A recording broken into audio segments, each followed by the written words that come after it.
Welcome to the EPG Pathshala. Myself, Dr. Swati Dhruv, from the Department of Foods and Nutrition, Faculty of Family and Community Sciences, the Maharaja Sayajirao University of Baroda. I am here to discuss today the module on nutrition during early and middle childhood. Now, as we all are aware that early childhood, during this phase, nutrition becomes essential for the growth of children, as inadequate nutrition can affect their neurological, physical, social and emotional development. After the rapid growth that occurs during infancy, a generally slow growth between 1 to 6 years is observed. The social and environmental influences have a great impact on the child's food behavior as well as eating patterns. Development of full dentition by the end of 2 years increases the range of foods which can be eaten safely by the children and adds variety to their food. The need for nutrients is increased as growth and development continues. Hence, let us have a look at the nutrients that are required during this particular age group.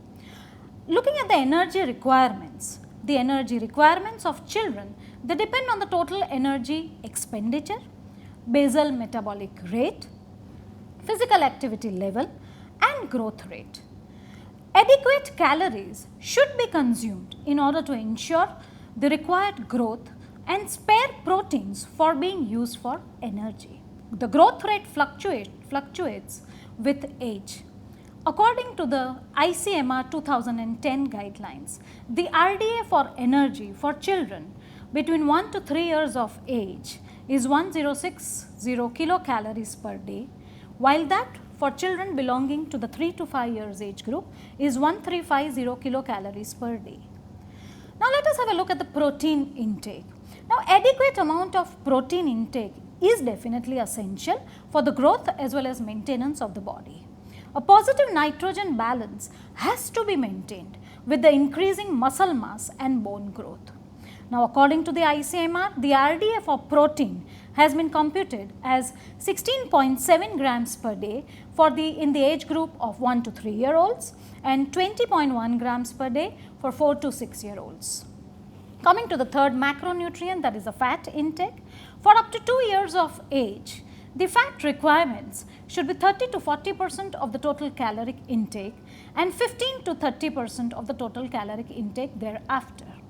According to the ICMR 2010, the RDA for fat is 27 grams per day for 1 to 3 year olds and followed by 25 grams per day for 4 to 6 year olds. Not more than 10% of the total calories should come from saturated fats. Also, excessive intake of fat and fatty or fried foods leads to, as we all know, overweight and obesity amongst these children, which is definitely a cause of concern these days. Next, coming to the calcium guidelines, depending upon the amount of calcium retention and the absorption capacity of the body, the calcium requirements are calculated. It is required for proper bone growth, mineralization and bone density. The RDA for calcium has been given to be as 600 milligrams per day, assuming that 33% absorption rate. Milk and other dairy products are the primary sources of calcium, as we all know, and inadequate intake of calcium rich foods can lead to poor mineralization as well as increases the risk of one to suffer from osteoporosis in the coming years. The iron requirements, definitely adequate iron is required in order to meet the requirements for growth, which includes the expansion of blood volume, lean muscle mass and building iron stores in the body. Inadequate intake of iron may lead to iron deficiency anemia. Now, assuming a 5% absorption capacity, the RDA for iron in case of 1 to 3 years is 9 milligrams per day and that for 4 to 6 years is 13 milligrams per day. Coming to the vitamin contents, the serum vitamin A levels are observed to be low amongst the Indian children whose intake of vitamin A is less than 100 micrograms per day. Moreover, the incidence of vitamin A deficiency is also observed to be very high. However, when food supplements providing a total of 300 micrograms per day are given over a period of 6 months, the deficiency symptoms is observed to disappear. Now, depending upon this observation and including a safety allowance, the ICMR has suggested an intake of 400 micrograms of vitamin A per day. Next, talking about vitamin D. Now, one of the main functions, as we all are aware, of vitamin D is optimal calcium absorption and deposition in the bones. Now, the major source of vitamin D is the sufficient exposure to sunlight, which is abundantly available in a country like ours. Hence, children are recommended to get involved in outdoor physical activities, and the other dietary sources of vitamin D are milk, cheese, yogurt, egg yolk and fish. In addition to this, the requirements of vitamin B complex are in proportion with the energy requirements. Now, as you can see in the table, it shows that the recommended dietary allowances for children in the age group for 1 to 6 years of age. Hence, now let us have a look at the dietary guidelines for the preschoolers. Now, the dietary guidelines for the preschoolers suggest that the diet should be nutrient dense and in adequate quantity they should be consumed. The diet should include fiber rich foods like fruits, vegetables and whole grains for proper elimination. Also, variety of food items from all the food groups should be included in the diet on a regular basis. Another thing is that the child should be encouraged to complete whatever is served in his or her plate, but taking care that the child should not be forced to eat more than what he or she can take. Food should be served in an attractive and interesting manner that develops interest in the child. Now, for instance, if you take tricolor whole wheat sandwich with a smiley face made on the top of it with vegetables, or for example Frankie roll instead of the usual chapati that we give along with vegetables, etc. This would help to make the food more appealing for the child. Another thing is that food items should be mildly seasoned in order to improve the taste. And also, very importantly, one should avoid foods which are rich in trans fats, saturated fats, as well as excess amount of salt and sugar. Also, the preferences of the child regarding the food should be taken into consideration while planning the menu. So, small and frequent meals should be provided to the child. Another important aspect is that finger foods that the child can easily grab and eat should be prepared by the mother or the cook or the caretaker. Another thing is that the child should be encouraged to eat on his or her own self as much as possible and should be fed in a clean, peaceful and pleasant atmosphere. Now, various cooking methods and procedures should be incorporated or used while planning the recipes, and attractive combinations of food should be prepared for the children, because this is the age where good eating habits can be imbibed amongst them. And new food should be introduced one at a time, and that also in small quantities.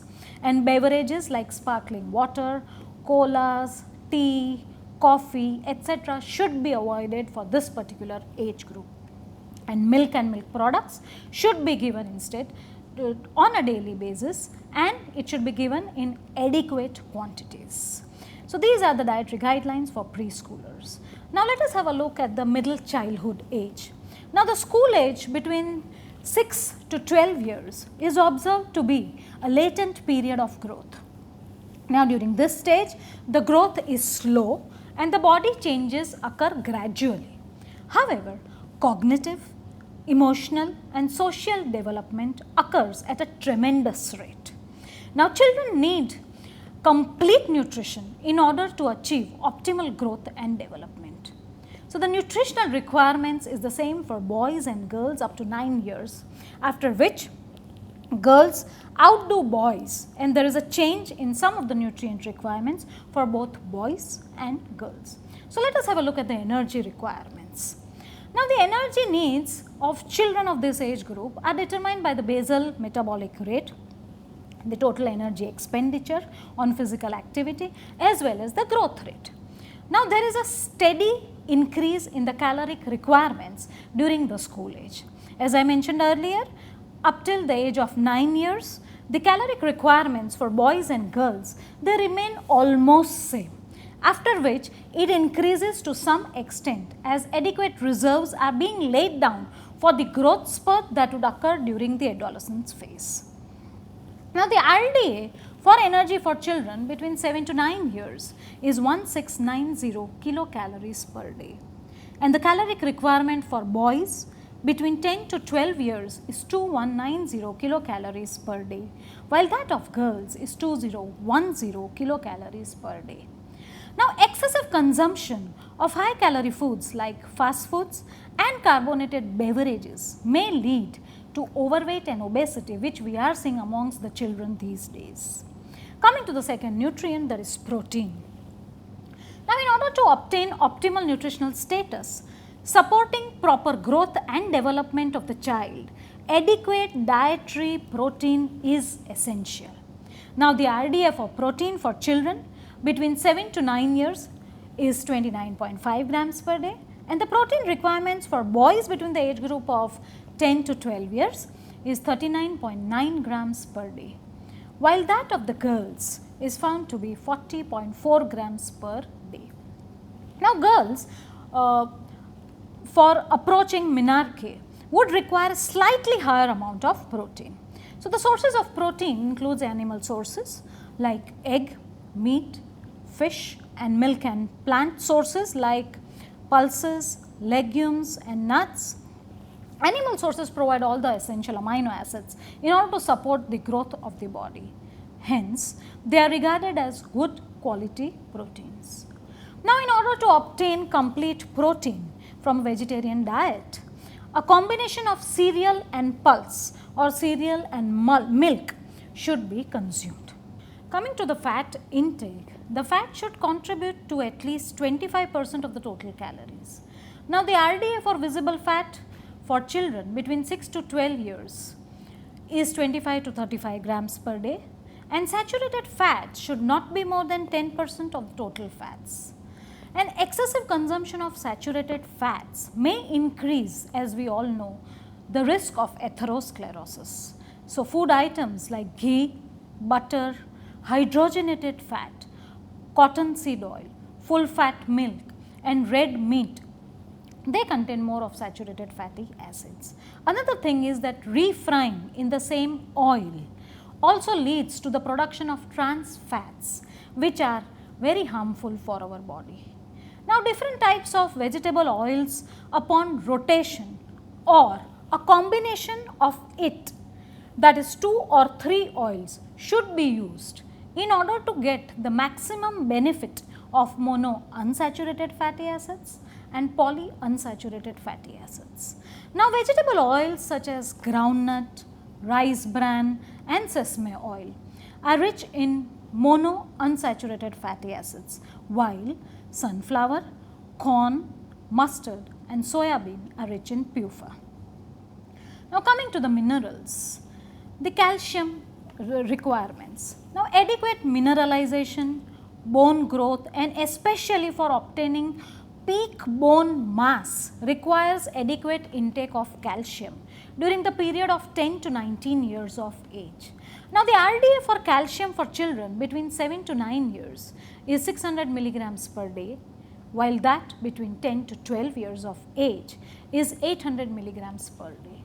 Now, increased requirements of calcium can be met by consumption of milk and milk products, green leafy vegetables, pulses, sesame seeds, etc. Coming to another mineral intake, that is iron. Now, the expansion of blood volume and lean body mass amongst children between 6 to 12 years of age increases the iron requirements.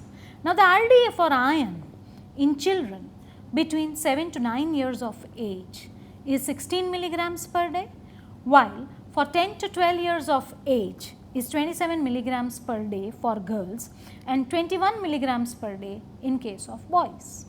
Now, girls have higher requirements of iron between the age of 10 to 12 years as compared to boys. Now, this is in order to support the menarche and menstrual blood loss that occurs. Now, inadequate iron intake along with menstrual iron loss may lead to iron deficiency anemia.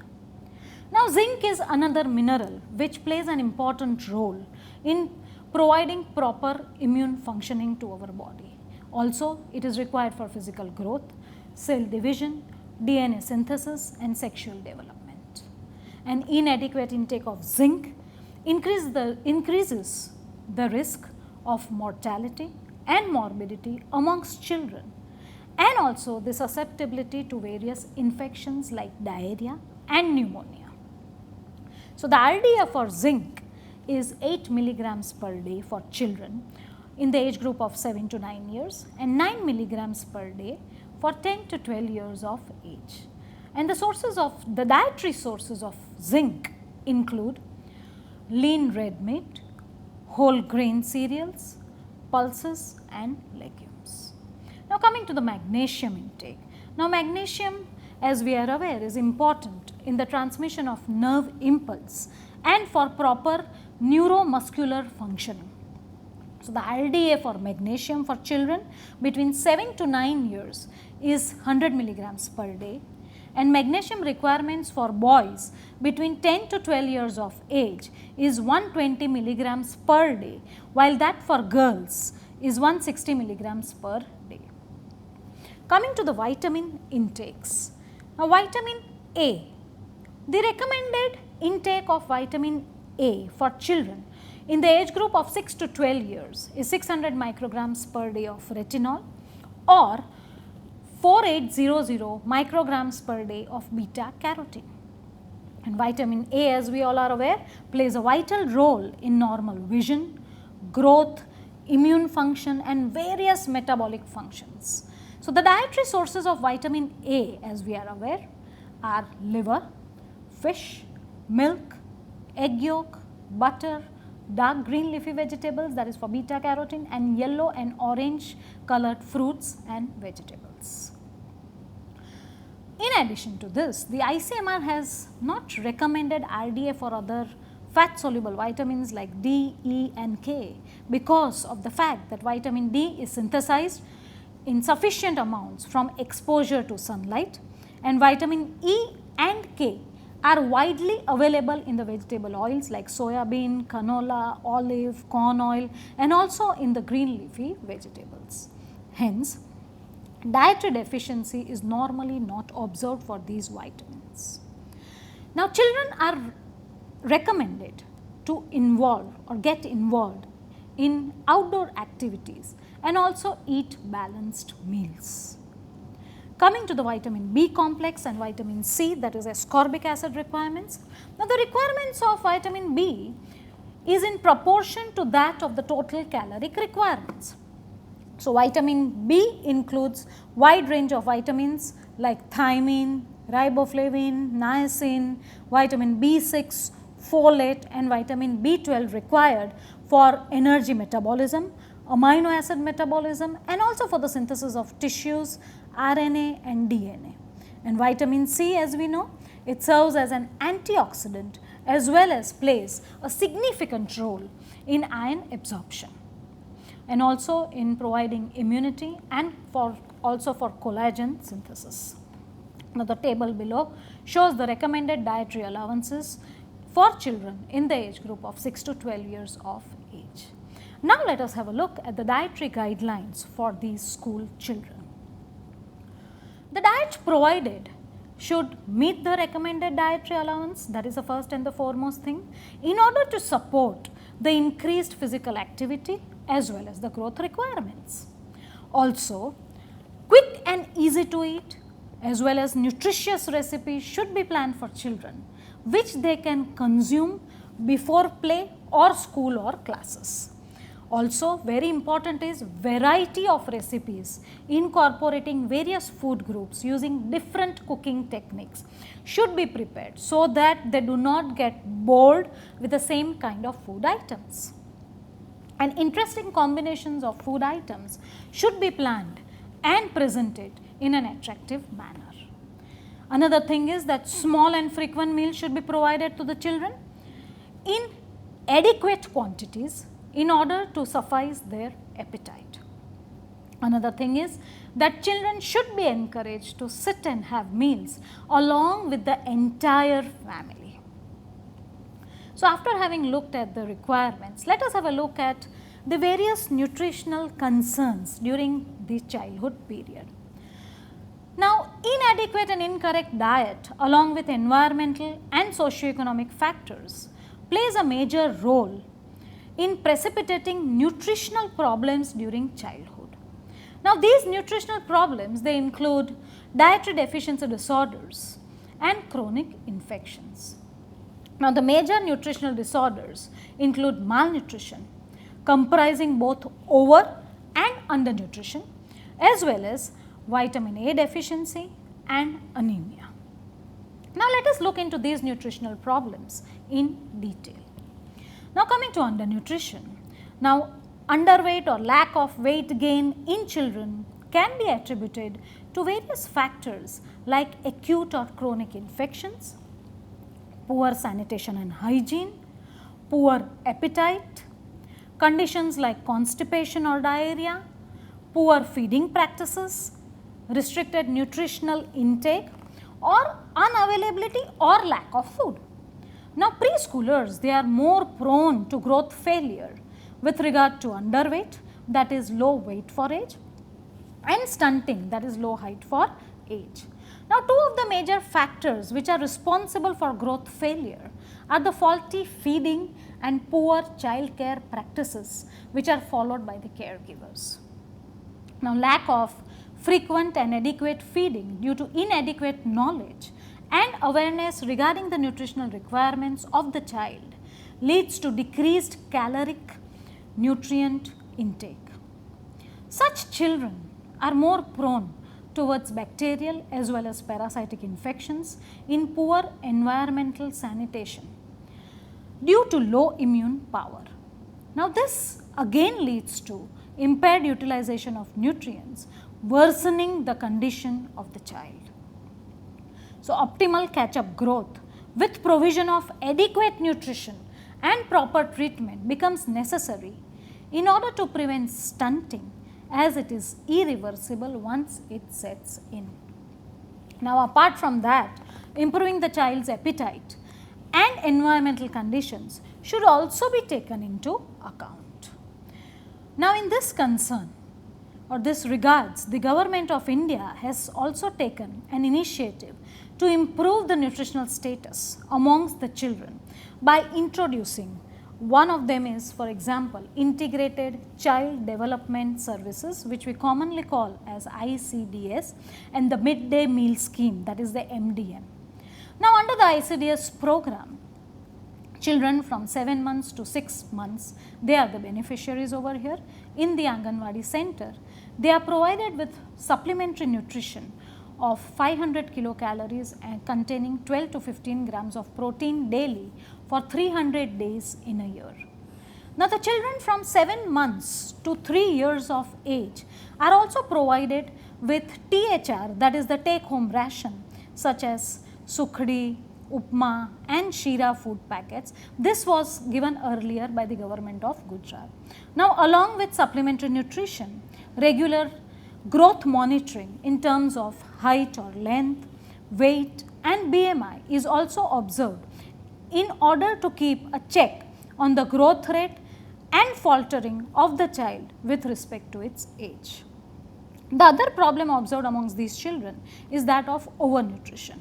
Now, the increasing prevalence of overweight and obesity is one of the major alarming health problems both in children, especially preschoolers, and also in adults in the developing countries. Now, the various factors contributing to overweight and obesity are excess of caloric intake, changes in the dietary pattern, decrease in physical activity or what we call physical inactivity, urbanization, and in case of children they do not play any outdoor games, leading a sedentary lifestyle and increased consumption of fast foods.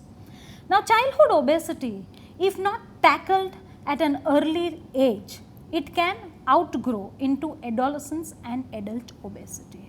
Now, this can further result in psychological consequences like depression, negative self-image, decreased socialization and increased risk of morbidities like hypertension, cardiovascular diseases, diabetes and hyperlipidemia. Hence, overnutrition problems should be diagnosed and controlled or prevented or treated at the early start of life. So, management of overweight and obesity should be a comprehensive, wholesome approach which includes various components like modifications in the diet, behavioral changes, increase in physical activity and supportive as well as motivating environment and nutrition awareness and involvement of friends and family members. Now, let us have a look at the micronutrient deficiencies that children suffer from. So, vitamin A deficiency is due to inadequate levels of vitamin A in the blood and tissues of the body. Now, vitamin A is very important micronutrient which is responsible for maintaining normal growth, visual functions, immune and reproductive functions and also for regulating the cell proliferation and differentiation. Now, according to the World Health Organization, over 1/3 of children under 5 is suffering from vitamin A deficiency. The major causes of vitamin A deficiency is substantially inadequate intake of vitamin A as compared to the recommended dietary allowances as required. Now, the depletion of vitamin A stores are also associated with various comorbidities like respiratory infections, diarrhea, measles and childhood mortality due to compromised immune function. And clinical manifestations of vitamin A deficiency include night blindness, keratomalacia, conjunctival xerosis, corneal xerophthalmia, Bitot spot and complete blindness. So, the National Nutrition Monitoring Bureau and ICDS survey shows that 1 to 5% of preschoolers are suffering from Bitot spot and 0.04% children have blindness due to vitamin A deficiency in India, which can be prevented. Hence, vitamin A deficiency should be diagnosed and treated at an early or as early as possible before its irreversible outcome sets in. So, in this regards, the Government of India has launched the National Prophylaxis Program against nutritional blindness in order to prevent vitamin A deficiency and its consequences way back in 1970. Under this program, massive dose of 1 lakh international unit of vitamin A is given to preschool children at starting from 9 months of age along with measles vaccine, and subsequently then after that 2 lakh international units of vitamin A at every 6 months is given till 5 years of age. Now, prevention of vitamin A deficiency should also include measures like providing nutrition health education, early initiation of breastfeeding, colostrum feeding, adequate daily intake of vitamin A rich natural foods as well as fortified foods. And also the formation of kitchen gardens, that is promotion of kitchen gardens, and vitamin A supplementation and prevention and treatment of infections. Now, inadequate dietary, another thing is the inadequate dietary intake of iodine, which would lead to iodine deficiency diseases. This is also one of the major health concerns amongst the children. Now, urbanization over a period has led to a lot of environmental destruction, one of which happens to be the erosion of iodine rich soil that has resulted in iodine deficient crop production. Now, IDD, it affects children in numerous ways, like for example, it can lead to cretinism in small children, mental retardation, poor psychomotor skills, hearing and speech impairment, and poor problem solving or analytical capability. Hence, in order to tackle the problem of IDD and reduce its incidence, government has initiated National Iodine Deficiency Control Program, under which we have universal iodization of salt, which has been adopted, and it was assured that the salt at the household level should have 15 parts per million of iodine. Apart from IDD, iron deficiency anemia is also a major cause of concern amongst children. Now, iron deficiency anemia has been proven to be linked with poor cognitive as well as motor development, behavioral issues, and decreased academic performance amongst the children.